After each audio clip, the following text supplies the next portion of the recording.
Hello everybody, my name is Lega Minque. So today we're gonna be talking again about the new flash of the day.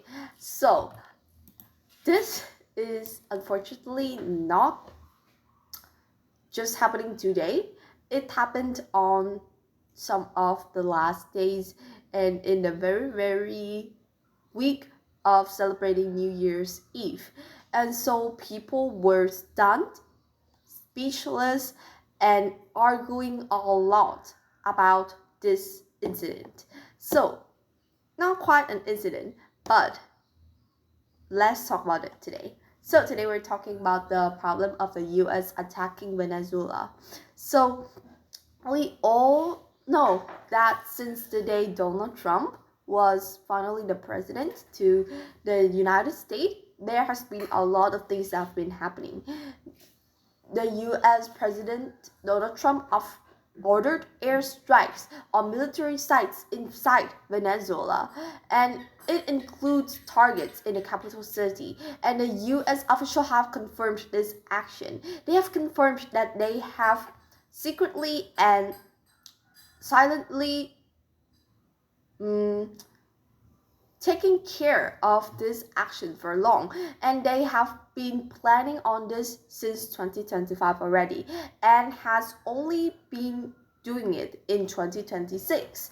And people in the city in Venezuela recorded in a lot of videos, a lot of reports, a lot of people have told officers, have shown stories, have told back about their trauma.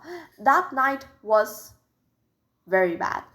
There were loud explosions, strong sounds, shaking homes. It's almost like there's the ground is basically moving at that time, and smoke rose above the city, and many residents felt fear and confusion because they again would have never known that the United States president would ever think of this plan.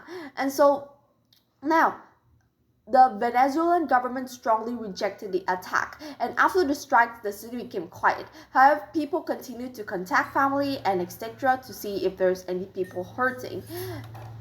Up to the news, there are a lot of people that have been hurt because of the attack, and because of the air attack itself, it have bring a lot of conflicts around the world, and the world is busted up with discussions. Some people say, why is it so easy? Because the United States did not just capture him, they also captured the president, which is the president of Venezuela, Nicolas Maduro, and his wife, and they flew him to New York and bring him into a detention center and let him stay there for the future court laws and the future court. So the United States officials have finally announced the reason why they led on this strategy. First is because of the problem of drugs selling and the drugs route in Venezuela. And secondly, the president Donald Trump have stated by himself that the biggest reason why he led on this attack is because of the problem of oil and the natural resources in Venezuela. People have argued so much in the past days. Okay, first, we all know that Venezuela is a country that is not weak at all. The country Venezuela has its own ability to resist such an attack, but it was so easy that people didn't even believe it.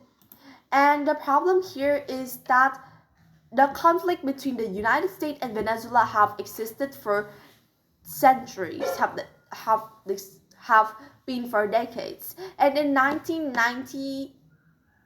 1990s, people in the United States and Venezuela have already had conflicts with each other and have already once even fought to like a case of attack. But the problem here is that at that time it wasn't successful. And so now the president of the United States decided that now it is the time. So one thing that a lot of people have bring to discussion is first, it's not just about the oil, for sure. We all know that it's not just about the oil, because oil market have not responded yet to Maduro's abduction, and also this is not a light switch, and it's not just about oil but also about the US new national security strategy, which the United States have in the past stated to seek to challenge China, which dominates the mining industry. So it's showing how the strategy of the United States is starting to grow even crazier. Now, the United States have even tried to attempt to regime change in Venezuela, and a thing here that is considered reckless. Let's talk about this part. The Democratic Senate leader Chuck Schumer says that Trump's decision was unlawful and reckless, and the decision to strike Venezuela and abduct and seize its leader was basically reckless, because the problem here, quote, is that there's so many unanswered questions. They're so important in terms of where we go in the future, and this could change the United States history for years and could be recorded for future generations. A, how long do they intend to be there? Like, how long will the seizure be? Secondly, B, how many troops do we need after 1 day, after 1 week, after 1 year? Like, the plan is not 1% clear and transparent to all citizens yet. And how much is it gonna cost? And what are the boundaries of those troops? Schumer told reporters. So the American people, again quote, the American people are worried that this is creating endless war. Because here, to what I know, the United States President Donald Trump have stated again over and over and over again was no more endless wars, no more. But right now, he himself is heading into a war with no barriers, no discussion to his people, and no transparent plans, yes. And that is considered reckless by the Democratic leader of Chuck Schumer. And so that, until right now, is all that we know about this case. In the future, probably the plans will be more transparent, probably the truth will be more boundaries, and hopefully I could update it to you. Thank you for listening, and goodbye.